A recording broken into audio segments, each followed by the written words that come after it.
ਸਤਿ ਸ਼੍ਰੀ ਅਕਾਲ ਜੀ। ਤੁਸੀਂ ਵੇਖ ਰਹੇ ਹੋ ਪੰਜਾਬ ਮੇਲ USA TV। ਮੈਂ ਹਾਂ ਸੰਜੀਵ ਯਸ਼ ਖੰਨਾ, ਤੁਹਾਡਾ ਸਾਰਿਆਂ ਦਾ ਸਵਾਗਤ ਪੰਜਾਬ ਚਰਚਾ ਦੇ ਵਿੱਚ। ਅੱਜ ਸਵੇਰੇ ਸਤਲੁਜ ਦਰਿਆ ਦੇ ਕੰਢੇ ਦੇ ਉੱਤੇ ਇੱਕ ਸਰਕਾਰੀ ਬੱਸ PRTC ਦੀ ਬੱਸ ਨੂੰ ਰੋਕ ਕੇ ਗਨ ਪੁਆਇੰਟ ਦੇ ਉੱਤੇ ਤਿੰਨ ਮੁੰਡਿਆਂ ਨੇ ਬੈਗ ਖੋਹ ਲਿਆ ਕੰਡਕਟਰ ਦਾ। ਸਾਰਾ ਕੈਸ਼ ਵੀ ਲੈ ਗਏ ਤੇ ਨਾਲ ਕੰਡਕਟਰ ਦੀ ਸੋਨੇ ਦੀ ਚੇਨ ਵੀ ਖੋਹ ਕੇ ਲੈ ਗਏ। ਉਸ ਤੋਂ ਬਾਅਦ ਸਾਰੇ ਸਟਾਫ ਨੇ ਮਿਲ ਕੇ फ़ोन किया, होर स्टाफ भी उत्थे आ गया तो सड़क जाम कर दी गई, ट्रैफिक जाम हो गया। काफ़ी घंटे पब्लिक नूं काफ़ी मुश्किल का सामना करना पिया। फिर पुलिस के आउण ते भरोसा दिवाउण ते कि FIR दर्ज की जाएगी तो मुजरिमां दी भाल जारी हो चुकी है। फिर जाके धरना खुलिया, ट्रैफिक जाम दूर होया तो आवाजाही मुड़ तो रैगूलर होई शुरू हुई। सो ये ने इस वक्त पंजाब के हालात। ਅਸੀਂ ਹੋਰ ਚਰਚਾ ਕਰਾਂਗੇ ਪੰਜਾਬ ਚਰਚਾ ਦੇ ਵਿੱਚ। ਮੇਰੇ ਨਾਲ ਸਟੂਡੀਓਜ਼ ਦੇ ਵਿੱਚ ਮੌਜੂਦ ਨੇ ਪਵਨਦੀਪ ਸ਼ਰਮਾ, ਪੋਲੀਟੀਕਲ ਐਨਾਲਿਸਟ। ਜੀ ਆਇਆਂ ਨੂੰ ਪਵਨ ਜੀ। ਧੰਨਵਾਦ ਜੀ ਸੰਜੀਵ ਜੀ, ਔਰ ਪੰਜਾਬ ਮੇਲ USA TV ਦੇਖ ਰਹੇ तमाम ਦਰਸ਼ਕਾਂ ਨੂੰ ਮੇਰੀ ਪਿਆਰ ਭਰੀ ਸਤਿ ਸ੍ਰੀ ਅਕਾਲ। ਪਵਨ ਜੀ, ਨਿਊਜ਼ ਦਾ ਬਾਜ਼ਾਰ ਬਿਲਕੁਲ ਗਰਮ ਹੈ, ਪਰ ਜਿਹੜੀਆਂ ਨਿਊਜ਼ ਆ ਰਹੀਆਂ ਨੇ ਸੁਖਾਵੀਆਂ ਨਹੀਂ ਹੈਗੀਆਂ। ਦਿਲ ਦੁਖਦਾ ਇਹ ਚੀਜ਼ਾਂ ਨੂੰ ਦੇਖ ਕੇ, ਸੁਣ ਕੇ, ਪੜ੍ਹ ਕੇ ਕਿ law and order the Ki situation ਹੈ ਪੰਜਾਬ ਦੇ ਅੰਦਰ। What's your take, sir? ਦੇਖੋ, ਲਾਅ ਐਂਡ ਆਰਡਰ ਜਿਹੜਾ ਬੜਾ ਹੀ ਇੱਕ ਟਰਮਲ ਸਿਚੁਏਸ਼ਨ ਦੇ ਵਿੱਚ ਪਹੁੰਚ ਗਿਆ। ਬੜੇ ਕ੍ਰਿਟੀਕਲ ਹਾਲਾਤ ਹੈਗੇ ਪੰਜਾਬ ਦੇ ਵਿੱਚ ਲਾਅ ਐਂਡ ਆਰਡਰ ਦੇ, ਜਿੱਥੇ ਲੰਮੇ ਸਮੇਂ ਤੋਂ ਅਸੀਂ ਦੇਖ ਰਹੇ ਹਾਂ ਕਿ ਆਮ ਜਨਰਲ ਪਬਲਿਕ ਦੇ ਨਾਲ ਕਿੱਦਾਂ ਦੇ ਵਤੀਰੇ ਗੁੰਡਾ ਅਨਸਰਾਂ ਵੱਲੋਂ ਕੀਤੇ ਜਾ ਰਹੇ ਨੇ, ਗੈਂਗਸਟਰਸ ਵੱਲੋਂ ਕੀਤੇ ਜਾ ਰਹੇ ਨੇ। ਉੱਥੇ ਅੱਜ ਹੀ ਤੁਸੀਂ ਪ੍ਰੋਗਰਾਮ ਦੀ ਸ਼ੁਰੂਆਤ ਦੇ ਵਿੱਚ ਹੀ ਇਹ ਬਿਆਨ ਕੀਤਾ ਕਿ ਜਿੱਥੇ ਪਬਲਿਕ ਨੂੰ ਟਾਰਗੇਟ ਬਣਾਇਆ ਜਾਂਦਾ, ਉੱਥੇ ਪਬਲਿਕ ਸੈਕਟਰਸ ਦੀ ਕੰਪਨੀਜ਼ ਨੂੰ ਵੀ ਟਾਰਗੇਟ ਜਿਹੜਾ ਹੁਣ ਬਣਾਉਣਾ ਸ਼ੁਰੂ ਕਰ ਦਿੱਤਾ ਹੈ। ਔਰ ਦੇਖੋ, ਇੱਕ ਬੱਸ ਨੂੰ ਜਿਹਦੇ ਵਿੱਚ ਬਹੁਤ ਸਾਰੀਆਂ ਸਵਾਰੀਆਂ ਹੁੰਦੀਆਂ, ਪੈਸੇਂਜਰਸ ਹੁੰਦੇ ਨੇ, ਡਰਾਈਵਰ ਹੁੰਦਾ ਆ, ਫਿਰ ਉਹਨਾਂ ਦਾ ਕੰਡਕਟਰ ਹੁੰਦਾ ਆ, ਫਿਰ ਉਹ ਆਮ ਪਬਲਿਕ ਦਿਨ ਦਿਹਾੜੇ ਚਿੱਟੇ ਦਿਨ ਉਸ ਬੱਸ ਨੂੰ ਰੋਕ ਕੇ ਜਿਹੜੀ ਲੁੱਟ ਦੀ ਕੋਸ਼ਿਸ਼ ਕੀਤੀ ਜਾਂਦੀ, ਔਰ ਉਹਦੇ ਵਿੱਚ ਕੁਝ ਗੁੰਡਾ ਅਨਸਰਾਂ ਵੱਲੋਂ, ਇਸ ਤਰ੍ਹਾਂ ਦੇ ਸ਼ਰਾਰਤੀ ਤੱਤਵਾਂ ਵੱਲੋਂ ਉਹਦੇ ਵਿੱਚ ਮਤਲਬ ਸਫਲਤਾ ਵੀ ਹਾਸਲ ਕਰ ਲਈ ਜਾਂਦੀ ਹੈ। ਤੇ ਉਸ ਤੋਂ ਬਾਅਦ ਸੜਕਾਂ ਦੇ ਉੱਤੇ ਜਾਮ ਲੱਗ ਜਾਣਾ, ਪੁਲਿਸ ਦਾ ਮੌਕੇ ਦੇ ਉੱਤੇ ਪਹੁੰਚਣਾ, ਇਨਵੈਸਟੀਗੇਸ਼ਨਸ ਕਰਨੀਆਂ, FIR ਦਰਜ ਹੋਣੀ, ਮੀਡੀਆ ਦੀਆਂ ਸੁਰਖੀਆਂ ਬਣਨੀਆਂ, ਦਿਨੋਂ ਦਿਨ ਇਦਾਂ ਦੀਆਂ ਵਾਰਦਾਤਾਂ ਦੇ ਵਿੱਚ ਬਹੁਤ ਐਕਸਟ੍ਰੀਮ ਲੈਵਲ ਤੇ ਵਾਧਾ ਹੋਣਾ, ਪੋਲੀਟੀਕਲ ਮਰਡਰਸ ਹੋਣੇ, ਐਗਜ਼ੀਕਿਊਸ਼ਨਸ ਹੋਣੀਆਂ, ਅਸੈਸੀਨੇਸ਼ਨਸ ਹੋਣ ਦੇ ਹਾਲਾਤ ਬਣੇ ਹੋਏ ਹੈ। ਸਿਕਿਉਰਿਟੀਜ਼ ਦੇ ਇਸ਼ੂਜ਼ ਬੜੇ ਵੱਡੇ ਲੈਵਲ ਤੇ ਬਣੇ ਆ। ਅੱਜ ਪੰਜਾਬ ਦੇ ਵਿੱਚ ਕਿਸੇ ਵੀ ਸ਼ਹਿਰ ਦੇ ਵਿੱਚ ਕੋਈ ਵੀ ਕਾਲੋਨੀ ਇਹੋ ਜਿਹੀ ਨਹੀਂ ਹੈਗੀ ਜਿੱਥੇ ਕੋਈ ਲੁੱਟ ਖੋਹ ਦੀ ਵਾਰਦਾਤ ਨਾ ਹੋਈ ਹੋਵੇ, ਜਿੱਥੇ ਲੋਕਾਂ ਦੇ ਘਰਾਂ 'ਚ ਚੋਰ ਨਾ ਬੜੇ ਹੋਣ, ਜਿੱਥੇ ਕਿਸੇ ਨੂੰ ਸੱਟ ਨਾ ਲਗਾਈ ਗਈ ਹੋਵੇ ਸਨੈਚਿੰਗ ਦੇ ਦੌਰਾਨ। ਮਹਿਲਾਵਾਂ ਸ਼ਾਮ ਨੂੰ ਆਪਣੇ ਮਾਰਕੀਟਸ ਦੇ ਵਿੱਚ ਨਹੀਂ ਜਾ ਸਕਦੀਆਂ ਜੇ ਗੋਲਡ ਚੇਨਸ ਜਾਂ ਪਰਸਿਸ ਕੋਲ ਰੱਖਦੀਆਂ, ਮੋਬਾਈਲ ਰੱਖਦੀਆਂ, ਤੇ ਉਹਨਾਂ ਦੇ ਨਾਲ ਸਨੈਚਿੰਗ ਦੀ ਵਾਰਦਾਤ ਹੋ ਜਾਂਦੀ ਆ। ਇੱਥੋਂ ਤੱਕ ਇੰਜਰੀ ਉਹਨਾਂ ਨੂੰ ਕਰ ਦਿੱਤੀ ਜਾਂਦੀ ਹੈ। ਔਰ ਕੱਲ ਪਰਸੋਂ ਹੀ ਅੰਮ੍ਰਿਤਸਰ ਦੇ ਵਿੱਚ ਇੱਕ ਗੁਜਰਾਤ ਤੋਂ ਆਈ ਮਹਿਲਾ, ਉਹ ਇੱਥੇ ਸ਼ਰਧਾਲੂ ਦੇ ਤੌਰ ਤੇ ਆਏ ਸਨ, ਮੱਥਾ ਟੇਕਣ ਆਏ ਸਨ, ਔਰ ਸਾਰੀਆਂ ਸੰਸਥਾਵਾਂ ਦੇ ਵਿੱਚ ਉਹਨਾਂ ਨੇ ਆਪਣੀ ਹਾਜ਼ਰੀ ਲਵਾਉਣੀ ਸੀ, ਤੇ ਉਹਨਾਂ ਦੇ ਨਾਲ ਸਨੈਚਿੰਗ ਦੀ ਵਾਰਦਾਤ ਹੋਈ ਔਰ ਆਟੋ ਦੇ ਵਿੱਚੋਂ ਉਹ ਡਿੱਗ ਗਏ। ਡਿੱਗਣ ਨਾਲ ਉਹਨਾਂ ਨੂੰ ਸੱਟ ਲੱਗੀ ਤੇ ਜਿਹਦੇ ਨਾਲ ਉਹ 2-3 ਦਿਨ ICU ਦੇ ਵਿੱਚ ਰਹੇ ਔਰ ਉਹਨਾਂ ਦੀ ਮੌਤ ਹੋ ਗਈ ਕੱਲ। ਸੋ ਇਸ ਕਰਕੇ ਇਦਾਂ ਦੀਆਂ ਘਟਨਾਵਾਂ ਦੇ ਵਿੱਚ ਬਹੁਤ ਵੱਡੇ ਲੈਵਲ ਤੇ ਵਾਧਾ ਹੋਣਾ, ਇਹ ਬੜੇ ਫਿਕਰਮੰਦ ਹੋਣ ਦੀ ਲੋੜ ਹੈਗੀ ਆ ਪੰਜਾਬ ਦੇ ਵਾਸੀਆਂ ਨੂੰ, ਪੰਜਾਬ ਦੇ ਨਾਗਰਿਕਾਂ ਨੂੰ, ਔਰ ਸਾਰੇ ਹੀ ਅਮਲੇ ਨੂੰ, ਪ੍ਰਸ਼ਾਸਨ ਨੂੰ, ਸਰਕਾਰਾਂ ਨੂੰ। ਸੋ ਇਸ ਕਰਕੇ ਨਵੀਂ ਬਣੀ ਸਰਕਾਰ, ਭਗਵੰਤ ਮਾਨ ਗਵਰਨਮੈਂਟ ਨੂੰ ਬੜੀ ਸੰਜੀਦਗੀ ਨਾਲ ਇਹਨਾਂ ਮਸਲਿਆਂ ਨੂੰ ਲੈਣ ਦੀ ਜ਼ਰੂਰਤ ਹੈਗੀ ਆ, ਔਰ ਬੜੇ ਗ੍ਰਾਸ ਰੂਟ ਲੈਵਲ ਤੇ ਸਮਝਣ ਦੀ ਜ਼ਰੂਰਤ ਹੈਗੀ ਆ ਕਿ ਜੇ ਕੋਈ ਵੱਡਾ ਵਿਅਕਤੀ ਹੈ ਤੇ ਵੱਡੇ ਗੈਂਗਸਟਰਾਂ ਵੱਲੋਂ ਟਾਰਗੇਟ ਤੇ ਹੈਗਾ, ਜੇ ਛੋਟਾ ਕੋਈ ਵਿਅਕਤੀ ਹੈਗਾ, ਆਮ ਸਧਾਰਨ ਵਿਅਕਤੀ ਹੈਗਾ, ਜਨਰਲ ਪਬਲਿਕ ਵਿੱਚ ਹੈਗਾ, ਤੇ ਉਹ ਜਿਹੜੀਆਂ ਗਲੀ ਦੇ ਵਿੱਚ ਲੁੱਟ-ਪਾਟ ਦੀਆਂ ਘਟਨਾਵਾਂ ਹੁੰਦੀਆਂ ਉਹਨਾਂ ਕੋਲੋਂ ਬੜੀ ਤਰ੍ਹਾਂ ਗ੍ਰਸਤ ਹੈਗਾ, ਪੀੜਿਤ ਹੈਗਾ। ਸੋ ਕਿਸ ਤਰੀਕੇ ਦੇ ਨਾਲ ਆਮ ਆਵਾਮ ਨੂੰ ਬਚਾਇਆ ਜਾ ਸਕੇ, ਆਮ ਜਿਹੜਾ ਸਟਰੀਟ ਕ੍ਰਾਈਮ ਹੁੰਦਾ ਉਹਨੂੰ ਰੋਕਿਆ ਜਾ ਸਕੇ, ਪੰਜਾਬ ਦੇ ਵਿੱਚ ਗੈਂਗਵਾਰਾਂ ਨੂੰ ਰੋਕਿਆ ਜਾ ਸਕੇ, ਗੈਂਗਸਟਰਿਜ਼ਮ ਨੂੰ ਰੋਕਿਆ ਜਾ ਸਕੇ। ਔਰ ਜਿਹੜੀਆਂ ਹੱਦ ਹੀ ਹੋ ਗਈ, ਹੁਣ ਤਾਂ ਸਰਕਾਰੀ ਬੈਂਕਸ ਨੂੰ ਲੁੱਟਣਾ ਸ਼ੁਰੂ ਕਰ ਦਿੱਤਾ, ਦਿਨ ਦਿਹਾੜੇ ATMs ਜਿਹੜੇ ਆ ਉਹ ਪੱਟਣੇ ਸ਼ੁਰੂ ਕਰ ਦਿੱਤੇ ਆ। ਤੁਸੀਂ ਦੇਖ ਹੀ ਲਿਆ ਕਿ ਅੱਜ ਬੱਸ ਨੂੰ ਵੀ ਟਾਰਗੇਟ ਬਣਾ ਲਿਆ। ਫਿਰ ਉਹਦੇ ਵਿੱਚ ਜੇ ਉਸ ਵੇਲੇ ਜੇ ਕਿਸੇ ਹਥਿਆਰ ਦੀ ਵਰਤੋਂ ਹੋ ਜਾਂਦੀ, ਫਾਇਰਿੰਗ ਹੋ ਜਾਂਦੀ, ਤੇ ਆਮ ਆਵਾਮ, ਆਮ ਪੈਸੇਂਜਰ, ਸਵਾਰੀਆਂ ਨੂੰ ਉਹਨਾਂ ਦੀ ਜਾਨ ਦਾ ਮਸਲਾ ਬਣਦਾ, ਤੇ ਫਿਰ ਇਹ ਗੱਲਾਂ ਪੰਜਾਬ ਦੀ ਬਦਨਾਮੀ ਦਾ ਬਾਇਸ ਸਾਰੇ ਦੇਸ਼ ਦੇ ਵਿੱਚ, ਸਾਰੀ ਦੁਨੀਆ ਦੇ ਵਿੱਚ ਬਣਦੀਆਂ।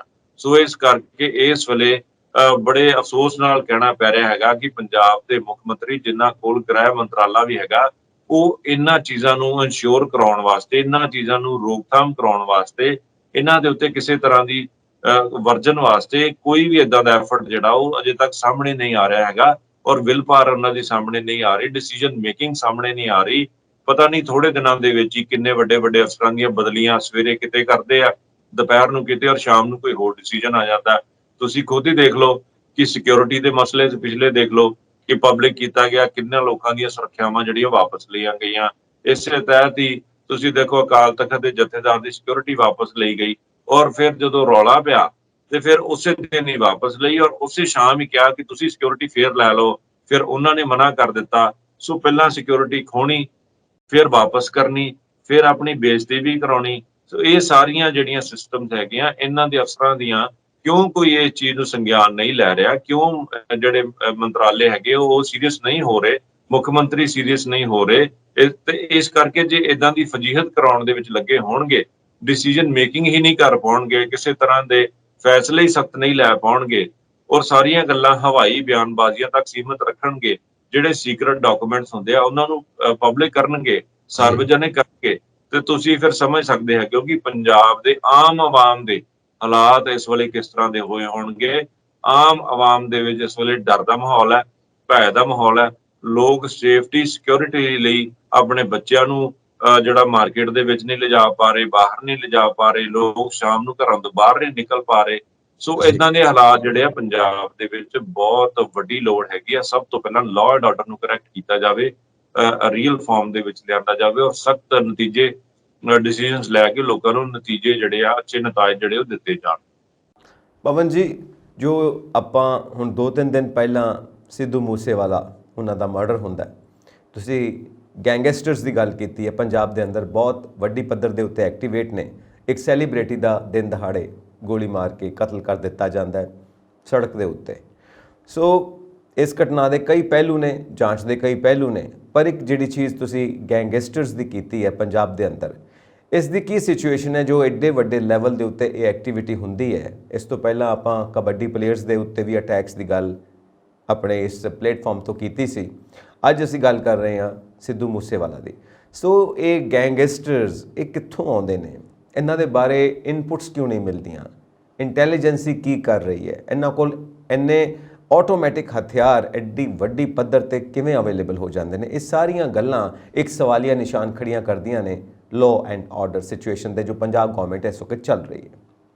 ਮੈਂ ਤੁਹਾਨੂੰ ਦੱਸਣੀ ਚਾਹੁੰਦਾ, ਨੌਲੇਜ ਦੇ ਵਿੱਚ ਵੀ ਇਸਤਫਾਦਾ ਕਰਨਾ ਚਾਹੁੰਦਾ ਕਿ ਜਦੋਂ ਵੀ ਕੋਈ ਇਦਾਂ ਦੀ ਵਾਰਦਾਤ ਹੁੰਦੀ ਹੈ ਪੰਜਾਬ ਦੇ ਵਿੱਚ, ਤੁਸੀਂ ਦੇਖਿਆ ਹੋਣਾ ਕਿ ਡੀਜੀਪੀ ਦਾ ਪਹਿਲੇ ਦਿਨ ਬਿਆਨ ਸੀਗਾ ਕਿ ਗੈਂਗਵਾਰ ਸੀ, ਗੈਂਗਸ ਨਾਲ ਸੰਬੰਧਿਤ ਚੀਜ਼ਾਂ ਸੀ।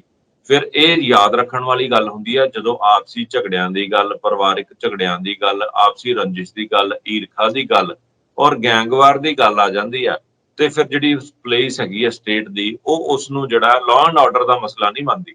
ਇਹ ਗੱਲ ਬੜੀ ਟੈਕਨੀਕਲ, ਇੱਕ ਸਮਝਣ ਵਾਲੀ ਗੱਲ ਹੈਗੀ ਹੈ। ਜਦੋਂ ਵੀ ਸਰਕਾਰ ਦੇ ਉੱਤੇ ਲਾਅ ਐਂਡ ਆਰਡਰ ਕਮਜ਼ੋਰ ਹੋਣ ਦੇ ਮਸਲੇ ਮਸਾਇਲ ਉਠਾਏ ਜਾਂਦੇ ਆ, ਲੋਕਾਂ ਵੱਲੋਂ ਆਵਾਜ਼ ਉਠਾਈ ਜਾਂਦੀ ਹੈ, ਤੇ ਜਦੋਂ ਇਹ ਗੱਲ ਅੱਗੋਂ ਜਵਾਬੀ ਕਹੀ ਜਾਂਦੀ ਹੈ ਕਿ ਇਹ ਗੈਂਗਵਾਰ ਦਾ ਮਸਲਾ ਸੀ, ਇਹ ਆਪਸੀ ਰੰਜਿਸ਼ ਦਾ ਮਸਲਾ ਸੀ, ਤੇ ਫਿਰ ਉਹ ਕਿਤੇ ਨਾ ਕਿਤੇ ਜਿਹੜਾ ਲਾਅ ਐਂਡ ਆਰਡਰ ਦਾ ਦਾਇਰਾ ਹੁੰਦਾ ਉਹਦੇ ਵਿੱਚੋਂ ਪੱਲਾ ਝਾੜਨ ਦੀ ਗੱਲ ਜਿਹੜੀਆਂ ਸਰਕਾਰਾਂ ਔਰ ਪ੍ਰਸ਼ਾਸਨ ਕਰਦਾ। ਇਸੇ ਕਰਕੇ ਹੀ ਮੂਸੇਵਾਲਾ ਦੇ ਪਿਤਾ ਜੀ ਨੇ ਵੀ ਇਹ ਗੱਲ ਕੀਤੀ ਸੀ ਕਿ ਉਹਨਾਂ ਦੇ ਬੱਚੇ ਦੀ ਜਿਹੜੀ ਹੱਤਿਆ ਹੋਈ ਹੈ ਉਹਦੀ ਜਾਂਚ ਜਿਹੜੀ ਹੈ ਸਿਟਿੰਗ ਜੱਜ ਕੋਲ ਹੋਣੀ ਚਾਹੀਦੀ ਹੈ। ਜਿੱਥੇ NIA ਦੀ ਜ਼ਰੂਰਤ ਹੈਗੀ ਉੱਥੇ ਉਹਨਾਂ ਦਾ ਵੀ ਉਸ ਵਿੱਚ ਸ਼ਮੂਲੀਅਤ ਕਰਾਉਣੀ ਚਾਹੀਦੀ ਹੈ, ਵੱਡੀਆਂ ਏਜੰਸੀਜ਼ ਦੀ ਕਰਾਉਣੀ ਚਾਹੀਦੀ ਹੈ, ਨਾ ਕਿ ਸਿੰਪਲ ਇੱਕ ਗੈਂਗਵਾਰ ਕਹਿ ਕੇ ਇਹਨੂੰ ਦਰਕਿਨਾਰ ਕਰ ਲੈਣਾ ਚਾਹੀਦਾ। ਔਰ ਸਰਕਾਰ ਨੂੰ ਇਹ ਮੰਨਣਾ ਚਾਹੀਦਾ ਕਿ ਲਾਅ ਐਂਡ ਆਰਡਰ ਦੇ ਵਿੱਚ ਬੜੀ ਵੱਡੀ ਕਮੀ ਹੈ। ਇਹ ਸਾਰਾ ਪਹਿਲਾਂ ਦੇ ਹੈਗਾ ਟੈਕਨੀਕਲ ਪੁਆਇੰਟ। ਦੂਸਰੀ ਉਹਨਾਂ ਨੇ ਵੀ ਗੱਲ ਕੀਤੀ ਸੀ ਕਿ DGP ਸਾਰਵਜਨਿਕ ਤੌਰ ਤੇ ਮਾਫੀ ਮੰਗਣ। ਸੋ ਤੁਸੀਂ ਸੰਜੀਵ ਜੀ ਪਹਿਲੀ ਤਾਂ ਇਹ ਗੱਲ ਸਮਝ ਲਓ, ਜਦੋਂ ਗੈਂਗਵਾਰਾਂ ਦੀਆਂ ਗੱਲਾਂ ਹੁੰਦੀਆਂ, ਰੰਜਿਸ਼ਾਂ ਦੀਆਂ ਗੱਲਾਂ ਹੁੰਦੀਆਂ, ਤੇ ਉਹਨੂੰ ਲਾਅ ਐਂਡ ਆਰਡਰ ਦੇ ਵਿੱਚ ਕੰਟੇਨ ਨਹੀਂ ਕੀਤਾ ਜਾਂਦਾ। ਸੋ ਉਸ ਤੋਂ ਬਚਣ ਲਈ ਇਹ ਬਿਆਨਬਾਜ਼ੀ ਕੀਤੀ ਜਾਂਦੀ ਹੈ। ਔਰ ਦੂਸਰੀ ਗੱਲ ਰਹੀ ਕਿ ਜੇ ਨਹੀਂ ਕੀਤਾ ਜਾਂਦਾ ਤੇ ਹਾਲਾਤ ਪੈਦਾ ਕਿਉਂ ਹੋ ਰਹੇ ਹੈ, ਕਿਉਂ ਇਨਪੁਟਸ ਹੈ ਕਿ ਨਹੀਂ ਹੈ, ਸਾਰੀਆਂ ਗੱਲਾਂ ਦੀਆਂ ਏਜੰਸੀਜ਼ ਨੂੰ ਇਨਪੁਟਸ ਹੁੰਦੀਆਂ। ਦਿੱਲੀ ਪੁਲਿਸ ਨੇ ਵੀ ਪੰਜਾਬ ਪੁਲਿਸ ਨੂੰ ਆਗਾਹ ਕੀਤਾ ਸੀ।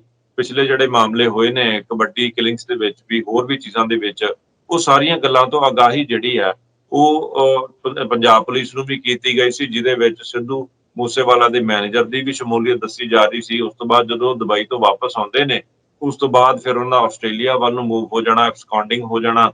ਇਦਾਂ ਦੇ ਹਾਲਾਤਾਂ ਦੇ ਵਿੱਚ ਫਿਰ ਉਹੀ ਗੈਂਗਵਾਰ ਦਾ ਰੂਪ ਵੀ ਧਾਰਨ ਕਰਦੀ ਹੈ ਗੱਲ ਕਿ ਉਹ ਮਹਿਸੂਸ ਕਰਦੇ ਨੇ ਕਿ ਕਿਤੇ ਨਾ ਕਿਤੇ ਜਿਹੜੇ ਵੱਡੇ ਅਸਰ ਰੱਖਣ ਵਾਲੇ, ਅਸਰ ਰਸੂਖ ਰੱਖਣ ਵਾਲੇ ਸਮਾਜ ਦੇ ਵਿੱਚ ਲੋਕ ਹੈਗੇ ਆ, ਉਹ ਫਿਰ ਇਦਾਂ ਦੀਆਂ ਵਾਰਦਾਤਾਂ ਦੇ ਵਿੱਚ ਕੁਝ ਆਪੋਜ਼ਿਟ ਪਾਰਟੀਆਂ ਨੂੰ ਸ਼ਹਿ ਦਿੰਦੇ ਆ। ਸੋ ਸ਼ਹਿਬਾਜ਼ੀ ਦੇ ਵਿੱਚ, ਈਰਖਾਬਾਜ਼ੀ ਦੇ ਵਿੱਚ, ਆਪਸੀ ਰੰਜਿਸ਼ ਦੇ ਵਿੱਚ ਆਉਂਦਿਆਂ ਹੀ ਫਿਰ ਇਦਾਂ ਦੇ ਮਸਲੇ ਜਿਹੜੇ ਆ ਪੰਜਾਬ ਦੇ ਵਿੱਚ ਖੜੇ ਹੋ ਰਹੇ ਆ।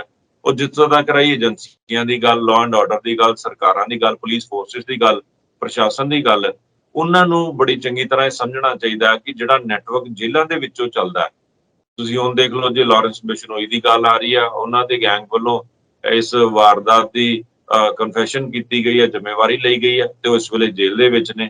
ਔਰ ਉਹਨਾਂ ਕੋਲ ਵੀ ਬੜਾ ਟੈਕਨੀਕਲ ਪੁਆਇੰਟ ਹੈ, ਜਦੋਂ ਉਹਨਾਂ ਦਾ ਰਿਮਾਂਡ ਲਿਆ ਜਾਂਦਾ ਹੈ, ਇੰਟਰੋਗੇਸ਼ਨ ਕੀਤੀ ਜਾਂਦੀ ਆ ਜਾਂ ਕਿਸੇ ਤਰ੍ਹਾਂ ਸਪੁਰਦਗੀ ਹਾਸਲ ਕੀਤੀ ਜਾਂਦੀ ਹੈ, ਤੇ ਉਹ ਸਿੱਧਾ ਕੋਰਟ ਦੇ ਵਿੱਚ ਕਹਿੰਦੇ ਨੇ ਕਿ ਅਸੀਂ ਤਾਂ ਜੇਲ੍ਹ ਦੇ ਵਿੱਚ ਬੰਦ ਆ, ਅਸੀਂ ਕਿੱਦਾਂ ਵਾਰਦਾਤ ਦੇ ਵਿੱਚ ਸ਼ਾਮਲ ਹੋ ਸਕਦੇ ਹਾਂ, ਸਾਡਾ ਕੋਈ ਰੋਲ ਨਹੀਂ ਹੈਗਾ।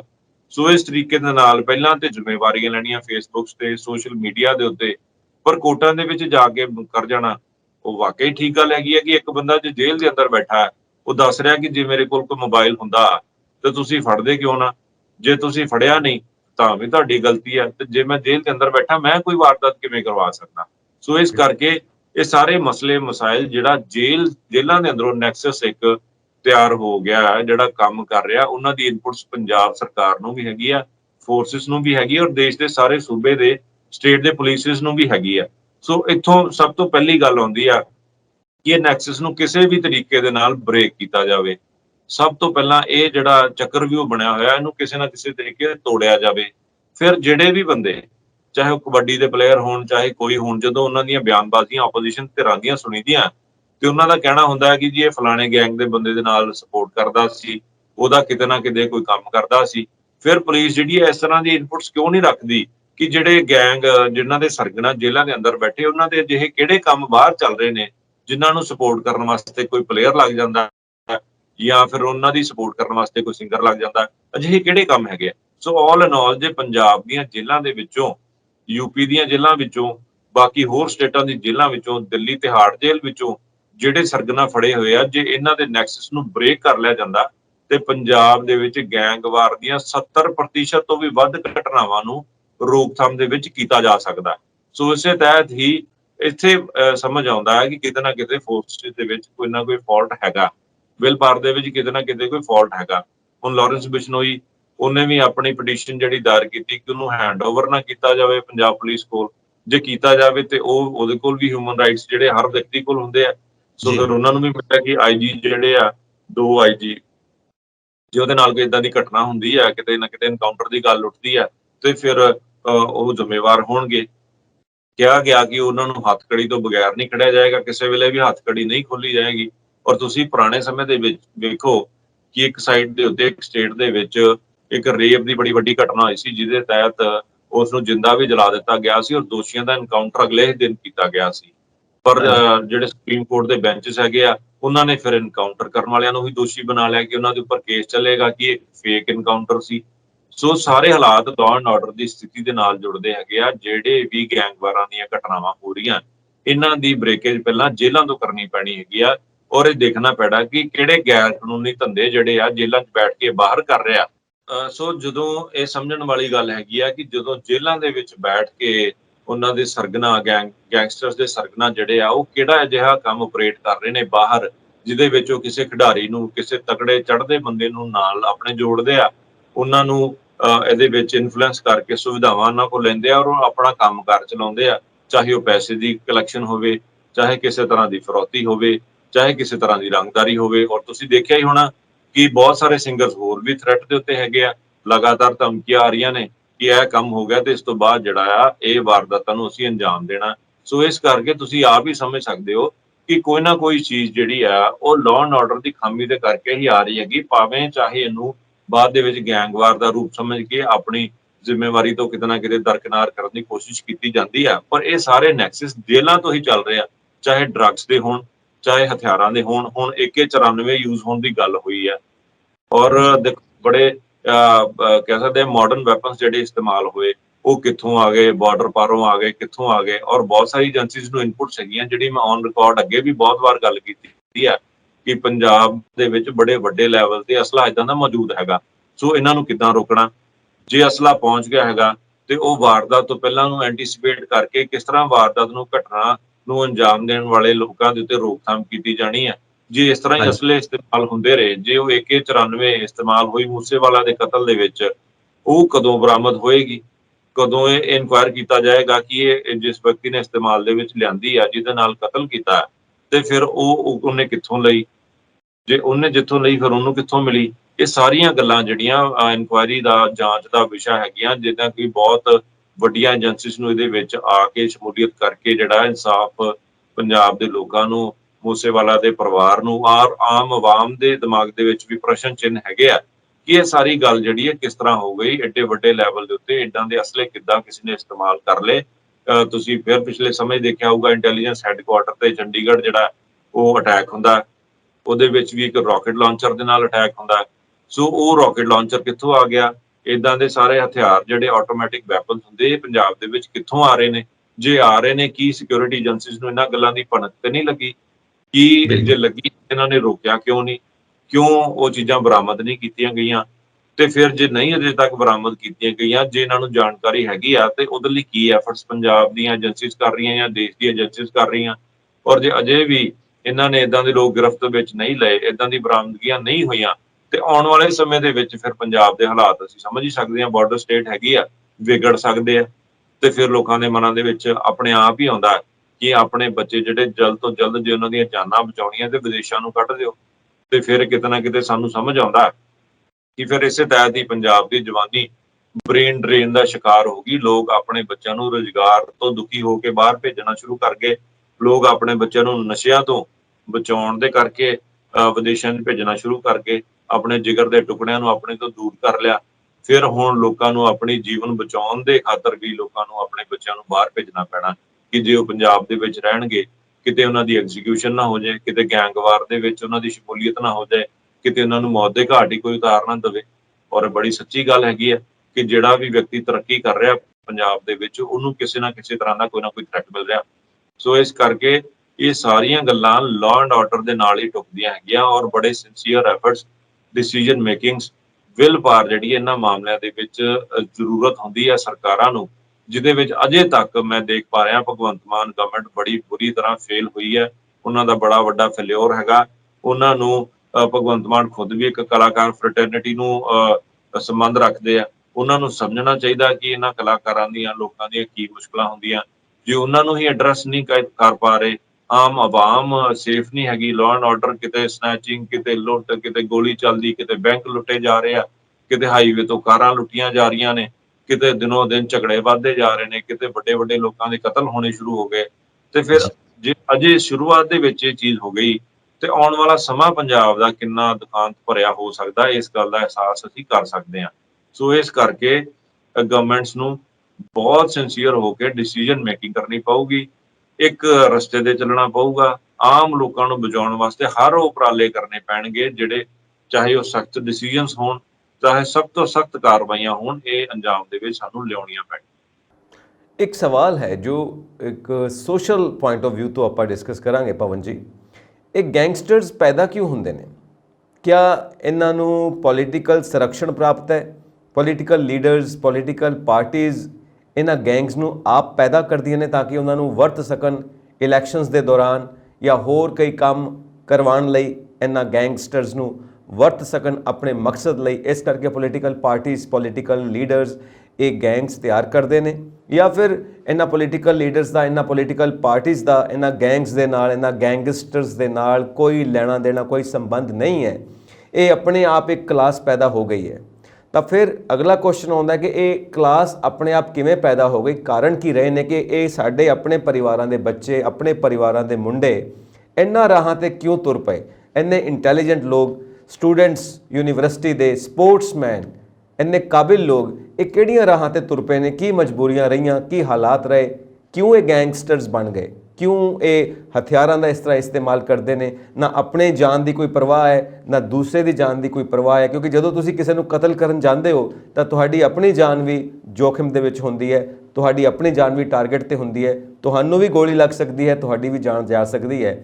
ਜਿੱਥੇ ਅੱਜ ਸਿੱਧੂ ਮੂਸਾਵਾਲਾ ਦੇ ਮਾਂ-ਬਾਪ ਰੋ ਰਹੇ ਨੇ, ਉੱਥੇ ਇਹਨਾਂ ਮੁੰਡਿਆਂ ਦੇ ਮਾਪੇ ਵੀ ਰੋ ਸਕਦੇ ਨੇ ਜੇ ਇਹਨਾਂ ਵਿੱਚੋਂ ਕਿਸੇ ਨੂੰ ਗੋਲੀ ਲੱਗ ਜਾਂਦੀ, ਇਹਨਾਂ ਵਿੱਚੋਂ ਕਿਸੇ ਦੀ ਮੌਤ ਹੋ ਜਾਂਦੀ ਜਿਹੜੇ ਸਿੱਧੂ ਮੂਸੇਵਾਲੇ ਨੂੰ ਮਾਰਨ ਗਏ ਸੀ। ਸੋ ਇੱਕ ਬਹੁਤ ਵੱਡੀ ਸਮਾਜਿਕ ਸਮੱਸਿਆ ਹੈ। ਇਹ ਕੋਈ ਪੋਲੀਟੀਕਲ ਸਮੱਸਿਆ ਹੈ ਜਾਂ ਸਮਾਜਿਕ ਸਮੱਸਿਆ ਹੈ? ਇਹ ਜਿਹੜੇ ਮੈਂ ਸਾਰੇ ਪੱਖ ਰੱਖੇ ਨੇ, ਤੁਸੀਂ ਆਪਣਾ ਟੇਕ ਦਿਓ ਇਹਦੇ ਉੱਤੇ। ਦੇਖੋ ਇਹ ਬੜਾ ਤੁਸੀਂ ਵੈਲਿਡ ਕੁਐਸਚਨ ਕੀਤਾ ਹੈਗਾ। ਜਿਹੜੇ ਹਾਲਾਤ ਆ ਉਹ ਇਸ ਗੱਲ ਲਈ ਜ਼ਿੰਮੇਵਾਰ ਹੁੰਦੇ ਆ। ਜੋ ਮੇਰੀ ਨੁਕਤਾ ਨਜ਼ਰ ਦੇ ਵਿੱਚ ਨਜ਼ਦੀਕ ਗੱਲ ਹੈਗੀ ਆ ਕਿ ਕਿਸੇ ਵੀ ਵਿਅਕਤੀ ਦੇ ਉੱਤੇ, ਦੇਖੋ ਸਾਡਾ ਜਿਹੜਾ ਇੱਕ, ਮੈਂ ਪੁਲਿਸ ਦੇ ਅਮਲੇ ਦੀ ਗੱਲ ਕਰਨ ਲੱਗਾ, ਤੁਸੀਂ ਦੇਖੋ ਕਿ ਅੱਜ ਹਮੇਸ਼ਾ ਅਖਬਾਰਾਂ ਵਿੱਚ ਤੁਸੀਂ ਪੜ੍ਹਦੇ ਹੋਵੋਗੇ ਫਲਾਣੀ ਜਗ੍ਹਾ ਡਰੱਗ ਫੜੀ ਤੇ ਬੰਦਾ ਭੱਜ ਰਿਹਾ ਸੀ ਤੇ ਅਸੀਂ ਪਿੱਛੋਂ ਜਾ ਕੇ ਉਹਨੂੰ ਫੜ ਲਿਆ, ਬੰਦਾ ਆ ਕਰ ਰਿਹਾ ਸੀ ਉਹ ਅਸੀਂ ਉੱਥੋਂ ਜਾ ਕੇ ਫੜ ਲਿਆ। ਬੰਦੇ ਨੇ ਜਿਹਦੇ ਕੋਲ ਇੱਕ ਗੋਲੀ ਬਰਾਮਦ ਹੁੰਦੀ ਆ ਤੇ ਕੇਸ ਦੇ ਵਿੱਚ ਉਹਦੇ ਉੱਤੇ 1000 ਗੋਲੀ ਪਾ ਦਿੱਤੀ ਜਾਂਦੀ ਹੈ, ਨਾਲ ਅਸਲਾ ਪਾ ਦਿੱਤਾ ਜਾਂਦਾ ਤਾਂ ਕਿ ਉਹ ਜੇਲ੍ਹ ਚੋਂ ਬਾਹਰ ਹੀ ਨਾ ਆ ਸਕੇ। ਫਿਰ ਜਦੋਂ ਕਿਸੇ ਜਿਸ ਤਰ੍ਹਾਂ ਦੇ ਯੰਗਸਟਰ ਜਿਹੜੇ ਕਾਲਜਿਸ ਵਿੱਚ ਪੜ੍ਹਦੇ ਆ, ਯੂਨੀਵਰਸਿਟੀਜ਼ ਦੇ ਵਿੱਚ ਪੜ੍ਹਦੇ ਹੁੰਦੇ ਆ, ਚੰਗੇ ਪਰਿਵਾਰਾਂ ਨਾਲ ਸੰਬੰਧ ਰੱਖਦੇ ਆ, ਅੱਛੀ ਆਰਾਮ ਦੇ ਮੱਧ ਵਰਗੀ ਪਰਿਵਾਰਾਂ ਦੇ ਨਾਲ ਸੰਬੰਧ ਰੱਖਦੇ ਆ, ਉਹਨਾਂ ਦੇ ਉੱਤੇ ਜ਼ਿੰਦਗੀ ਦੇ ਵਿੱਚ ਦੇਖੋ to err is a human, ਜਿਹੜਾ ਮਨੁੱਖੀ ਜੀਵਨ ਉਹਦੇ ਵਿੱਚ ਹਰ ਵਿਅਕਤੀ ਕੋਲ ਗਲਤੀਆਂ ਹੁੰਦੀਆਂ ਔਰ ਉਸਨੂੰ ਸੁਧਰਨ ਦਾ ਮੌਕਾ ਜਿਹੜਾ ਉਹ ਮਿਲਣਾ ਚਾਹੀਦਾ, ਦੇਣਾ ਚਾਹੀਦਾ। ਸਾਡੇ ਜਿਹੜਾ ਪੰਜਾਬ ਦੀ ਸਿਸਟਮ ਦੀ ਕਾਰਕਰਦਗੀ ਆ ਉਹ ਬੜੀ ਨਲਾਇਕੀ ਭਰੀ ਕਾਰਕਰਦਗੀ ਹੈਗੀ ਹੈ। ਇਹਦੇ ਵਿੱਚ ਜੇ ਕੋਈ ਬੰਦਾ ਗਲਤੀ ਕਰ ਪੈਂਦਾ, ਉਹ ਜਿਵੇਂ ਕਹਿੰਦੇ ਪਹਿਲੀ ਚੋਰੀ ਪਹਿਲਾ ਹੀ ਫਾ, ਜਦੋਂ ਕੋਈ ਵਿਅਕਤੀ ਛੋਟੀ ਮੋਟੀ ਵਾਰਦਾਤ ਦੇ ਵਿੱਚ ਉਹਦੀ ਸ਼ਮੂਲੀਅਤ ਹੋ ਜਾਂਦੀ ਆ, ਗਲਤੀ ਦੇ ਵਿੱਚ ਹੋ ਜਾਂਦੀ ਆ, ਜਵਾਨੀ ਦੇ ਜੋਸ਼ ਦੇ ਵਿੱਚ ਹੋ ਜਾਂਦੀ ਆ, ਜਾਂ ਕਿਸੇ ਹੋਰ ਕਾਰਨਾਂ ਕਰਕੇ ਹੋ ਜਾਂਦੀ ਆ, ਤੇ ਉਹਦੇ ਉੱਤੇ ਵੱਡੇ ਵੱਡੇ ਕੇਸ ਬਣਾ ਕੇ ਨਜਾਇਜ਼ ਹੀ ਉਹਨੂੰ ਜੇਲ੍ਹਾਂ ਦੇ ਵਿੱਚ ਧੱਕ ਦਿੱਤਾ ਜਾਂਦਾ। ਔਰ ਜਿਹੜਾ ਦੋਸ਼ੀ ਹੁੰਦਾ, ਤੁਸੀਂ ਦੇਖੋ ਜੇਲ੍ਹਾਂ ਦੇ ਵਿੱਚ ਗਰੀਬ ਆਵਾਮ ਦੀ ਬੜੀ ਵੱਡੀ ਤਾਦਾਦ ਹੈਗੀ ਆ।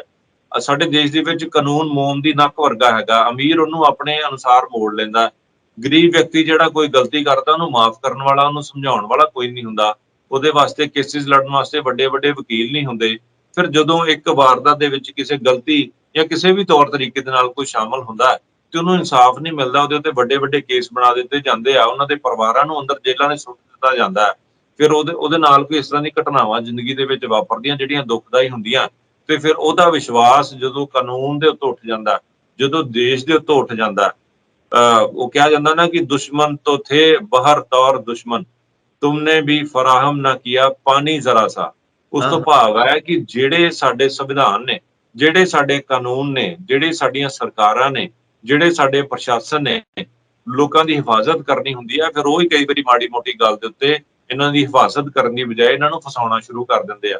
ਫਿਰ ਜਦੋਂ ਇਦਾਂ ਦੇ ਹਾਲਾਤ ਪੈਦਾ ਹੁੰਦੇ ਆ ਤੇ ਜਿਹੜਾ ਯੂਥ ਹੁੰਦਾ, ਉਹਨਾਂ ਦੇ ਮਨਾਂ ਦੇ ਵਿੱਚੋਂ ਡਰ ਆਟੋਮੈਟਿਕਲੀ ਖਤਮ ਹੋਣਾ ਸ਼ੁਰੂ ਹੋ ਜਾਂਦਾ, ਉਹਨਾਂ ਦਾ ਜ਼ਿੰਦਗੀ ਤੋਂ ਵਿਸ਼ਵਾਸ ਉੱਠ ਜਾਂਦਾ, ਕਾਨੂੰਨ ਤੋਂ ਵਿਸ਼ਵਾਸ ਉੱਠ ਜਾਂਦਾ, ਉਹਨਾਂ ਦਾ ਇਨਸਾਫ ਤੋਂ ਵੀ ਵਿਸ਼ਵਾਸ ਉੱਠ ਜਾਂਦਾ। ਸੋ ਇਹ ਜਦੋਂ ਸਾਰੀਆਂ ਗੱਲਾਂ ਦਰਪੇਸ਼ ਆਉਂਦੀਆਂ ਜ਼ਿੰਦਗੀ ਦੇ ਵਿੱਚ, ਤੇ ਫਿਰ ਉਹ ਜਦੋਂ ਵੱਡੇ ਮਾਮਲਿਆਂ ਦੇ ਵਿੱਚ ਸ਼ਮੂਲੀਅਤ ਹੋ ਜਾਂਦੀ ਆ, ਇੱਕ ਵਾਰੀ ਜੇਲ੍ਹ ਦੇ ਅੰਦਰ ਜਾਂਦੇ ਨੇ, ਫਿਰ ਕਿਸੇ ਵੱਡੇ ਗੈਂਗਸਟਰ ਦੇ ਨਾਲ ਮੁਲਾਕਾਤ ਹੋ ਗਈ, ਆਪਣੇ ਦਿਲ ਦੀਆਂ ਗੱਲਾਂ ਸ਼ੇਅਰ ਕੀਤੀਆਂ, ਸਾਂਝੀਆਂ ਕੀਤੀਆਂ, ਤੇ ਆਮ ਧਾਰਨਾ ਉਹਨਾਂ ਦੇ ਮਨ ਦੇ ਵਿੱਚ, ਸੋਚ ਦੇ ਵਿੱਚ ਬਣੀ ਕਿ ਨਹੀਂ ਜੀ ਇਸ ਦੇਸ਼ ਦੇ ਵਿੱਚ ਇਨਸਾਫ ਹੈ ਹੀ ਨਹੀਂ। ਮੈਂ ਤੇ ਆ ਛੋਟੀ ਜੀ ਗੱਲ ਕੀਤੀ ਸੀ, ਮੈਂ ਤੇ ਆ ਜਿਹੜਾ ਐਗਜ਼ਾਮਪਲ ਹੈ ਕਿ ਮੈਂ ਤੇ ਨਸ਼ਾ ਖੁਦ ਛੋਟਾ ਜਿਹਾ ਕੀਤਾ ਸੀ, ਪਰ ਮੇਰੇ ਉੱਤੇ ਪਾ ਦਿੱਤੀ ਇੰਨੇ ਕਿਲੋ ਹੈਰੋਇਨ, ਮੇਰੇ ਉੱਤੇ ਪਾ ਦਿੱਤਾ ਇੰਨਾ ਅਸਲਾ। ਤੇ ਫਿਰ ਜਦੋਂ ਇਦਾਂ ਦੀ ਗੱਲ ਹੋਣੀ ਆ ਤੇ ਪਰਿਵਾਰ ਵੀ ਸੋਚਦੇ ਆ ਕਿ ਬੱਚੇ ਸਾਡੇ ਕੋਲ ਇੱਕ ਛੋਟੀ ਜੀ ਗਲਤੀ ਉਹਨੂੰ ਵੱਡਾ ਬਣਾ ਕੇ ਜਿਹੜਾ ਪੁਲਿਸ ਪ੍ਰਸ਼ਾਸਨ ਨੇ ਪੇਸ਼ ਕਰ ਦਿੱਤਾ। ਕਦੇ ਜੇ ਬੱਚਾ ਸਾਡਾ ਆਪਣੇ ਘਰ ਬੈਠਾ ਚੱਕ ਕੇ ਘਰੋਂ ਪੁਲਿਸ ਲੈ ਕੇ ਜਾਂਦੀ ਆ, ਤੇ ਜਦੋਂ ਅਖਬਾਰਾਂ ਆਉਂਦੀਆਂ, ਜਦੋਂ ਪਰਚੇ ਬਣਾਏ ਜਾਂਦੇ, ਉਦੋਂ ਕਹਿੰਦੇ ਜੀ ਫਲਾਣੇ ਨਾਕੇ ਤੋਂ ਭੱਜ ਰਿਹਾ ਸੀ, ਉੱਥੋਂ ਅਸੀਂ ਮਗਰੋਂ ਜਾ ਕੇ ਫੜ ਲਿਆ। ਤੁਹਾਨੂੰ ਲੱਗਦਾ ਕਿ ਪੁਲਿਸ ਇੰਨੀ ਮੁਸਤੈਦ ਹੈਗੀ ਹੈ ਕਿ ਨਾਕੇ ਲਾ ਕੇ ਲੋਕਾਂ ਨੂੰ ਫੜ ਰਹੀ ਹੈਗੀ? ਸੋ ਇਸ ਕਰਕੇ ਜਦੋਂ ਇਦਾਂ ਦੀਆਂ ਗੱਲਾਂ ਇਹ ਅਮਲ ਦਰਾਮਦ ਦੇ ਵਿੱਚ ਲਿਆਉਂਦੇ ਆ ਤੇ ਆਮ ਜਨਰੇਸ਼ਨ ਦਾ, ਯੂਥ ਦਾ ਵਿਸ਼ਵਾਸ ਜਿਹੜਾ ਕਾਨੂੰਨ ਤੋਂ ਉੱਠ ਜਾਂਦਾ। ਸਭ ਤੋਂ ਵੱਡਾ ਦੇਖੋ ਬੇਯਕੀਨੀ ਜਿਹੜੀ ਆ ਸਭ ਤੋਂ ਵੱਡੀ ਬੇਗੈਰਤੀ ਹੁੰਦੀ ਆ ਸਾਡੇ ਸਮਾਜ ਦੇ ਲਈ, ਸਾਡੇ ਇਸ ਕਾਨੂੰਨ ਦੇ ਲਈ। ਜੇ ਕਾਨੂੰਨ ਦੇ ਵਿੱਚੋਂ ਲੋਕਾਂ ਦਾ ਵਿਸ਼ਵਾਸ ਉੱਠ ਜਾਏ ਸੰਜੀਵ ਜੀ, ਤੇ ਫਿਰ ਲੋਕ ਇਸ ਰਾਸਤੇ ਤੁਰ ਪੈਂਦੇ ਆ। ਹਰ ਵਿਅਕਤੀ ਇੰਨਾ ਸੂਝਵਾਨ ਉਸ ਵੇਲੇ ਨਹੀਂ ਹੋ ਪਾਉਂਦਾ, ਹਰ ਬੰਦੇ ਦੀ ਜਿਹੜੀ ਸੋਚ ਆ ਕਿ ਇਸ ਪਾਸੇ ਪੋਲਰਾਈਜ਼ ਹੋ ਜਾਣੀ ਆ, ਕੀ ਉਹਦੀਆਂ ਦੁੱਖ ਤਕਲੀਫਾਂ ਜ਼ਿੰਦਗੀ ਦੇ ਵਿੱਚ ਉਹਨੇ ਫੇਸ ਕੀਤੀਆਂ ਹੈਗੀਆਂ, ਉਹਨੂੰ ਉਸ ਵੇਲੇ ਕਿਹੜੇ ਲੋਕ ਉਹਦੇ ਨੇੜੇ ਹੈਗੇ ਆ, ਉਹਨੂੰ ਗਾਈਡ ਕਰ ਪਾ ਰਹੇ ਜਾਂ ਨਹੀਂ ਕਰ ਪਾ ਰਹੇ, ਕੀ ਉਹਦੇ ਅੰਦਰ ਮਾਨਵਤਾ ਦਾ ਪੱਖ ਹੋਣਾ ਹੈਗਾ, ਧਾਰਮਿਕ ਸੋਚ ਹੈਗੀ ਆ, ਕੀ ਐਜੂਕੇਸ਼ਨ ਉਸ ਲੈਵਲ ਦੀ ਹੈਗੀ ਆ ਕਿ ਉਹ ਉਹਨਾਂ ਗੱਲਾਂ ਤੋਂ ਰਿਵਰਟ ਬੈਕ ਕਰ ਸਕੇ, ਉਹ ਬੁਰੇ ਔਰ ਚੰਗੇ ਦੇ ਵਿੱਚ ਫਰਕ ਜਿਹੜਾ ਕਰ ਸਕੇ। ਕੋਈ ਅੱਤਵਾਦੀ ਜੰਮਦਾ ਨਹੀਂ, ਹਰ ਇਨਸਾਨ ਜਿਹੜਾ ਪਹਿਲਾਂ ਇੱਕ ਬੱਚਾ ਹੁੰਦਾ, ਆਮ ਪਰਿਵਾਰ ਦੇ ਵਿੱਚ ਖੇਡਦਾ, ਸਕੂਲਾਂ 'ਚ ਜਾਂਦਾ, ਕਾਲਜ ਦੇ ਵਿੱਚ ਜਾਂਦਾ, ਉਹਨੂੰ ਹਾਲਾਤ ਇਦਾਂ ਦੇ ਕੰਮ ਕਰਨ ਲਈ ਮਜਬੂਰ ਕਰ ਦਿੰਦੇ ਆ। ਤੇ ਫਿਰ ਕਿ ਉਹਨਾਂ ਨੂੰ ਮੁੱਖ ਧਾਰਾ ਦੇ ਵਿੱਚ ਲਿਆਉਣ ਲਈ ਕਿਹੜੀਆਂ ਐਫਰਟਸ ਜਿਹੜੀਆਂ ਸਰਕਾਰਾਂ ਵੱਲੋਂ ਕੀਤੀਆਂ ਜਾਂਦੀਆਂ, ਲੀਡਰਾਂ ਵੱਲੋਂ ਕੀਤੀਆਂ ਜਾਂਦੀਆਂ। ਮੈਂ ਤੇ ਅਜਿਹੀਆਂ ਉਦਾਹਰਨਾਂ ਵੀ ਦੇ ਸਕਦਾ ਕਿ ਕਈ ਅਜਿਹੇ ਲੋਕ, ਗਰੀਬ ਲੋਕ ਹੈਗੇ ਆ ਜਿਨ੍ਹਾਂ ਨੂੰ ਮੈਂ ਵੀ ਜਾਣਦਾ, ਕਿ ਉਹਨਾਂ ਨੂੰ ਛੋਟੇ-ਛੋਟੇ ਕੇਸਾਂ ਦੇ ਵਿੱਚ ਜੇਲ੍ਹਾਂ ਦੇ ਵਿੱਚ ਧੱਕ ਦਿੱਤਾ ਗਿਆ ਔਰ ਬਣਾ ਕੇ ਛੋਟੀ ਜਿਹੀ ਗੱਲ ਤੋਂ ਵੱਡੀ ਬਣਾ ਦਿੱਤੀ ਤੇ ਉਹਨਾਂ ਦੀ ਕੋਰਟ ਨੇ ਸਜ਼ਾ ਜੇ ਸੁਣਾਈ ਤੇ ਉਹਨਾਂ ਨੂੰ ਕਿਹਾ ਗਿਆ ਇੰਨੇ ਸਾਲ ਸਜ਼ਾ ਔਰ ਉਸ ਤੋਂ ਬਾਅਦ ਇੰਨਾ ਜੁਰਮਾਨਾ, ਤੇ ਜੇ ਜੁਰਮਾਨਾ ਪੇ ਨਹੀਂ ਕਰੋਗੇ ਤੇ ਇੰਨੇ ਸਾਲ ਹੋਰ ਵੱਧ ਰਹੋਗੇ। ਤੇ ਉਹ 2-4 5,000 ਜੁਰਮਾਨਾ ਕਰਨ ਦੀ ਸਥਿਤੀ ਵਿੱਚ ਵੀ ਨਹੀਂ ਹੈਗੇ ਪੇ ਕਰਨ ਦੀ, ਤੇ ਫਿਰ ਉਹ ਲੰਮੀਆਂ ਸਜ਼ਾਵਾਂ ਕੱਟ ਰਹੇ। ਇਸ ਗੱਲ ਤੋਂ ਵੀ ਲੋਕਾਂ ਨੂੰ ਜੇਲ੍ਹਾਂ ਦੇ ਅੰਦਰ ਗਾਲ ਦਿੱਤਾ ਗਿਆ।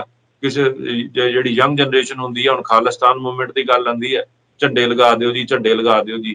ਜਿਹੜਾ ਕੋਈ ਨਵਾਂ ਵਿਚਾਰਾ ਬੱਚਾ ਹੈਗਾ, ਯੂਥ ਹੈਗਾ, ਉਹਨਾਂ ਦੀਆਂ ਗੱਲਾਂ ਦੇ ਵਿੱਚ ਆ ਕੇ ਲਗਾ ਦਿੰਦਾ, ਤੇ ਜਿਹੜੇ ਅਮਰੀਕਾ ਤੋਂ ਬੈਠੇ ਸੰਦੇਸ਼ ਦਿੰਦੇ ਆ ਉਹਨਾਂ ਨੂੰ ਫਿਰ ਕੋਈ ਪੁੱਛਦਾ ਨਹੀਂ, ਤੇ ਉਹ ਬੱਚੇ ਸਾਰੀ ਉਮਰ ਜਿਹੜੀ 124 ਧਾਰਾਵਾਂ ਲੱਗਦੀਆਂ, 295 ਲੱਗਦੀ ਹੈ, 153 ਲੱਗਦੀ ਹੈ, ਉਹਦੇ ਤਹਿਤ ਸਾਰੀ ਉਮਰ ਜੇਲ੍ਹਾਂ ਦੇ ਵਿੱਚ ਛੱਡਦੇ ਹੈਗੇ ਆ। ਫਿਰ ਉਹਨਾਂ ਦੇ ਕੇਸ ਲੜਨ ਵਾਸਤੇ ਵੀ ਕੋਈ ਨਹੀਂ ਆਉਂਦਾ।